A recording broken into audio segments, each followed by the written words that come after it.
All of this blame disguised as accountability. And why is that? Why are black men all of a sudden so hell-bent on pointing the finger at you? Because if they weren't, then we would be focused on them and they would have to answer some tough questions. Like, while the single moms who got knocked up by Pookie and Ray Ray were raising all of these children alone, what were the good black men doing with all of that extra time on their hands? What did they build? While the overweight women were getting all of those useless degrees, what were the men doing with that time? What did they build? While the women with bad attitudes were starting businesses and getting into corporate America, what were the men doing with that time? Blame has been a very useful tool for black men because it shifts the focus to your unappreciated actions instead of black men's complete inaction. And why should they do anything for you anyway? History shows that if they don't raise the children, then you will. If they don't provide, then you will. And if you fall short in any way, then they can just blame you. Blame has become a cheap parlor trick for the dusties of the internet. And you're falling for it. That's why tweets like this go viral. We rejected men who were going to make us wives for guys who made us single mothers. Men are not trash, but our taste for men is trash. We are sorry. So apologizing to one group of men who did nothing for you for the actions of another group of men who abandoned their children, absolving the supposed leaders of the community, and indicting yourself is your understanding of accountability. And you wonder why you're on the bottom. Where is your self-respect? If you still need to understand the difference between accountability and blame, imagine you need to run errands in a neighborhood that you know isn't safe. You have to park your car and you know there's a chance that it could be stolen. Accountability for keeping your car safe would be locking the door, maybe putting a club on the steering wheel. Let's say you didn't do those things and your car was stolen. Accountability would be filing a police report, calling insurance, etc., etc. But who would be to blame? Blackistan would blame you. You should have known better. Not locking your doors would be asking to get your car stolen. Even if you did lock your doors, you shouldn't have parked in that neighborhood. You shouldn't have come on that night. Somehow you would be responsible for the wrong that took place. But the law would put the blame on the car thief because they are the actual wrongdoers. And there is a reason why no matter if you locked your door or not, if you put a club on your steering wheel or not, or bought a low jack or not, the person who stole your car will always be the person that the law will hold responsible. Because when a society ensures that a wrongdoer is forced to take the blame for their wrongdoing,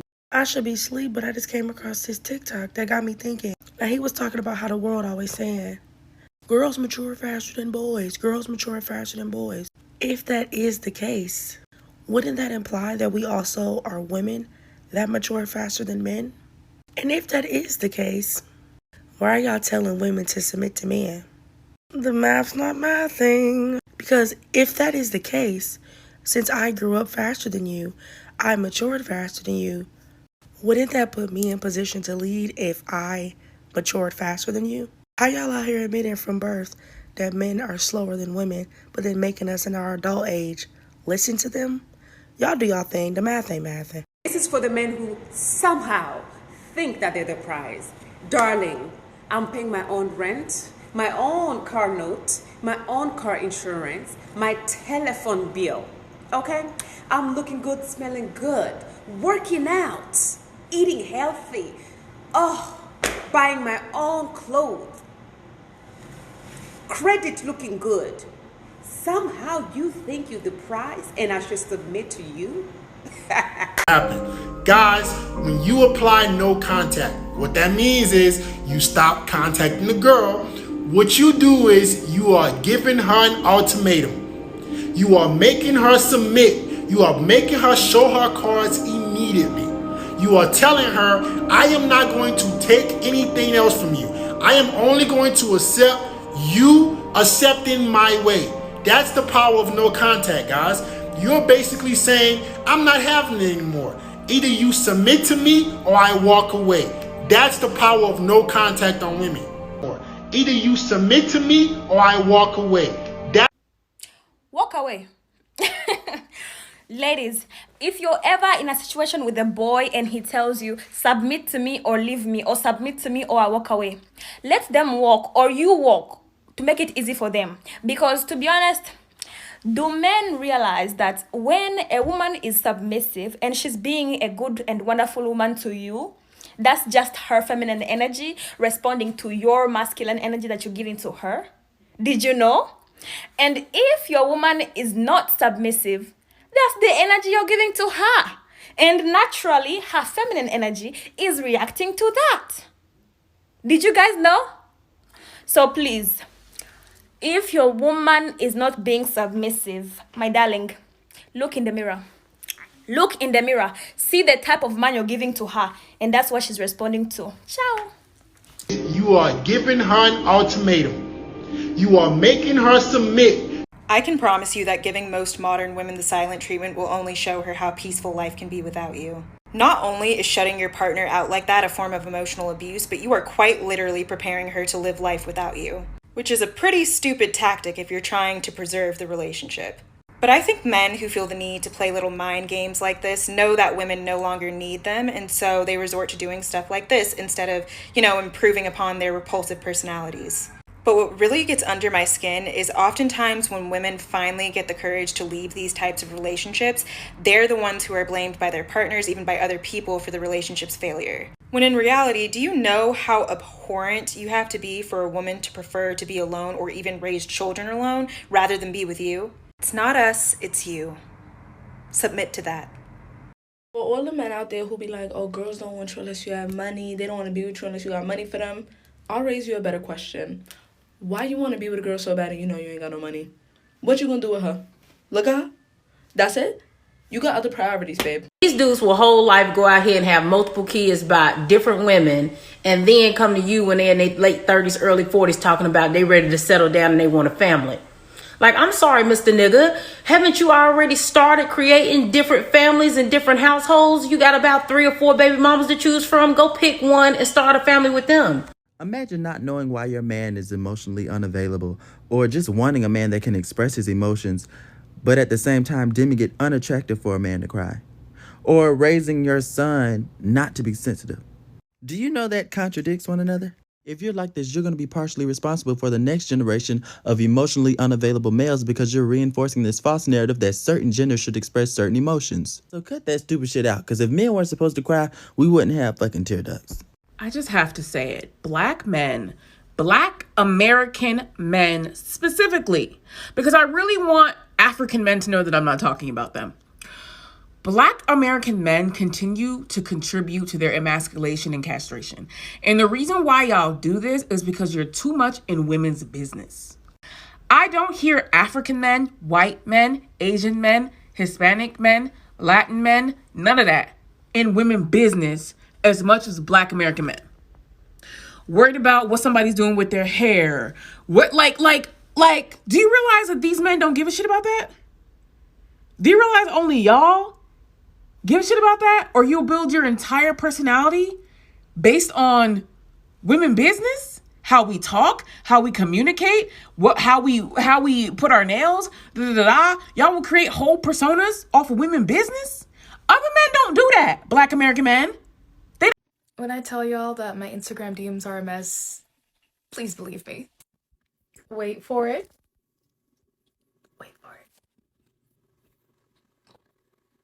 Moorish man has remained economically disenfranchised in society.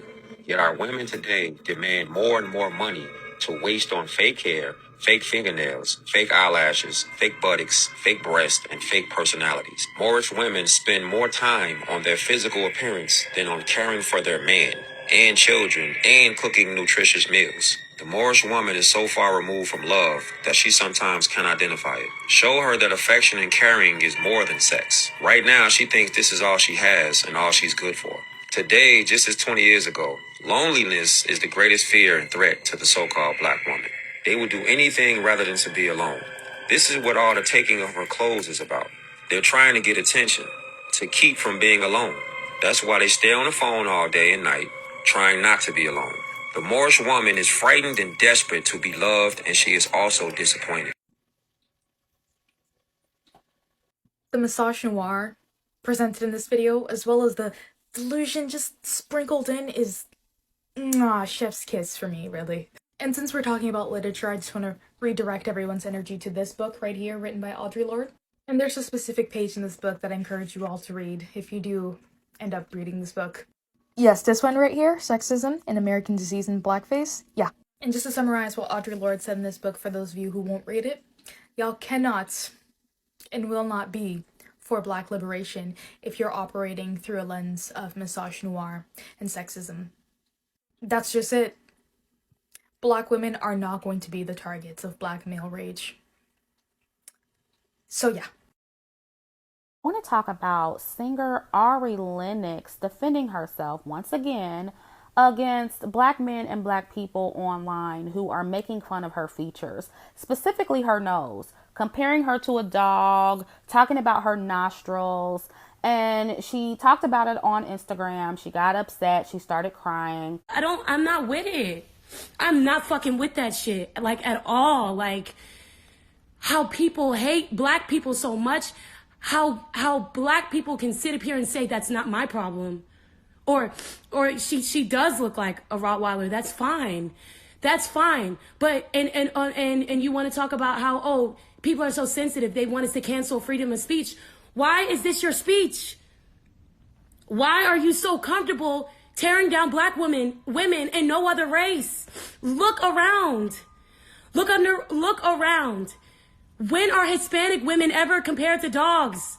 When do they do that? When do they do that to white women? When are white men doing that to white women? When are Hispanic men doing that to Hispanic women? They're not doing it. They're not. Like, and how come as a Black woman, me sticking up for it, I'm a Zillia? Like, bruh, there is a whole hashtag on Ari Lennox nostrils.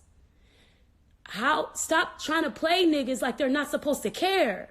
And I know if there are people out here coming for Black noses, you know good and well they got people in their family members that big nosed child. Why are you doing that? Why is that funny to you? Why are your Black royal ass features a joke? It hurts more when it's from your own people. Like, we the same, nigga. This your nose too. I'm sorry that you have to accept that. I'm sorry that's the truth.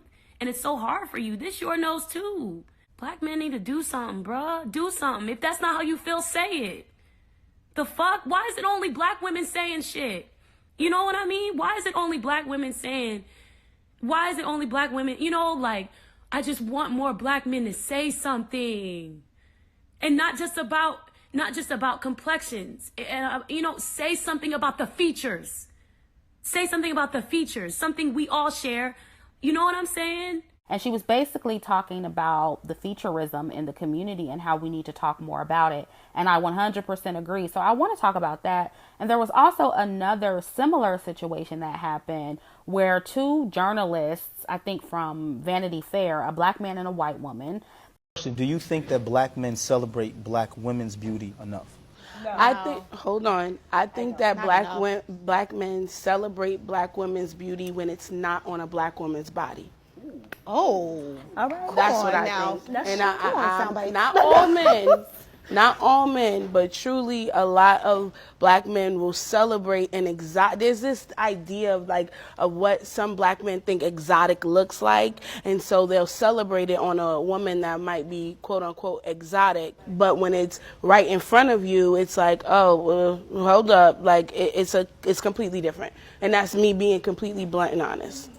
I feel like it's also the reverse. Like, I feel like, well, I know I've had this experience where I feel like Black men also love to celebrate what they perceive as European or exotic features on Black women. So, yeah, I don't think it's that much that they don't like us. They just